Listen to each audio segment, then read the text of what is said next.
Alright, folks, we talk a lot about the classic innocent spouse relief. So, for example, if there are like obvious unreported income, or there's like some separations of liability relief, so for example, already divorced, right? So, you know what? That's just the classic innocent spouse relief. And if you don't qualify, you know, you can still use some of the clauses that, you know, if you don't qualify for the stricter rules, like the classic innocent spouse relief, you can maybe try these methods. Because, as I explained, a lot of tax laws, you have to think about it from the legislator's point of view, right? When they devise this law, they tend to make the law as applicable as everyday scenario. Okay, they wanted to sort of understand the what's going on in the real world. It's not just some scholars in the ivory tower and just devise some of the things that have no applications in the real world, but rather this is just to try to be flexible and human. Okay, and we could talk about this. I think this is the most flexible and human part of the innocent spouse rules. So this is the IRC Internal Revenue Code section 1615F. It's about equitable relief. Okay.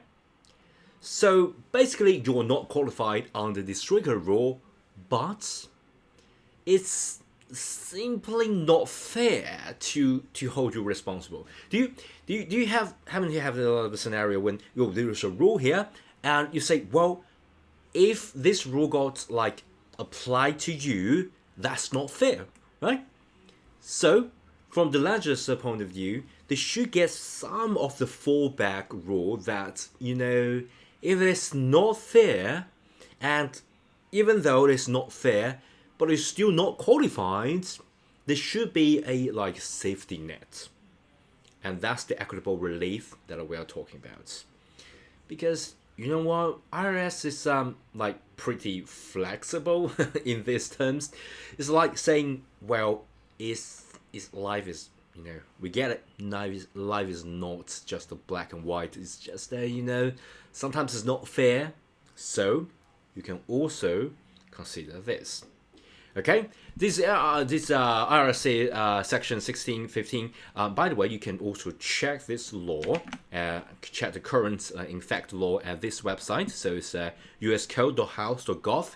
Okay, you can check the current law that are in effect, so you guys can see. As I'm recording this, we got like a text containing those laws in effect on November 6, 2025. As I'm recording this video. So basically you can see this relief from joint and severe liabilities on joint return. And we're talking about the RSC section 1615F. So basically you can sort of check this A, B, C, D, E, F, go all the way here. Equitable relief. Okay? So basically all this is, I know it's a law language. It's a little bit hard to understand, but let me just simplify this for you.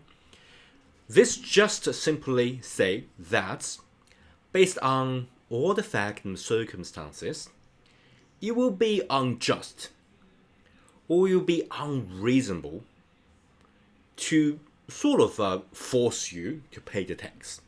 Okay? So basically it's not about the legal technicalities, okay? It's more about the fairness. So yeah, this is a little bit nuanced clause, and you might ask, how can the IRS decide the fairness? Okay, so let me show you. So basically, if you look at all this, like here, okay, you look at the specific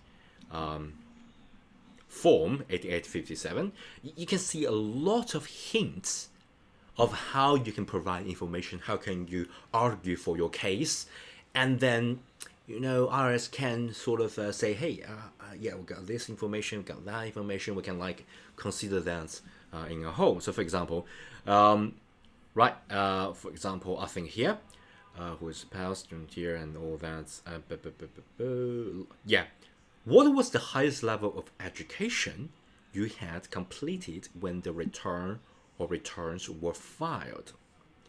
So you can sort of see, well, why IRS need to know the education level? Okay? So for example, if you say, hey, I don't understand what's going on, okay? Because I couldn't know, I didn't know, I couldn't reasonably know about the understatement. I have no knowledge of that, okay? I don't even understand. This is a typical, place that they can get that information, okay? And there are lots of places that you can actually see. This is kind of a hint. When you feel that all this information, because you're basically argue for your case, you can sort of get that feeling that, oh, this is the factors that IRS take into considerations. And based on the equitable relief, we can sort of know how IRS decide what is called fairness, because fairness is like a really vague term, and we can sort of infer that from this whole legislation, right? We got like the IRC code, but also we can use this form to infer some of the key factors. So, for example, we got this marital status. Okay, we got economic hardship. We got knowledge. We just see that, right? You didn't know about this. We will talk about that, but I'm going to go through all the list. And the legal obligations, significant benefits, and compliance history, abuse or control. And how to, like, it's like not like no single factor guarantee approval sort of thing, right? So basically, IRS is like a waiting all kinds of a situation and then say, hey, depending on what kind of information that you provide, we consider it all, we review it, and I think, well, the kind of wait overall situation and say, well, it's just simply not fair for you to do that.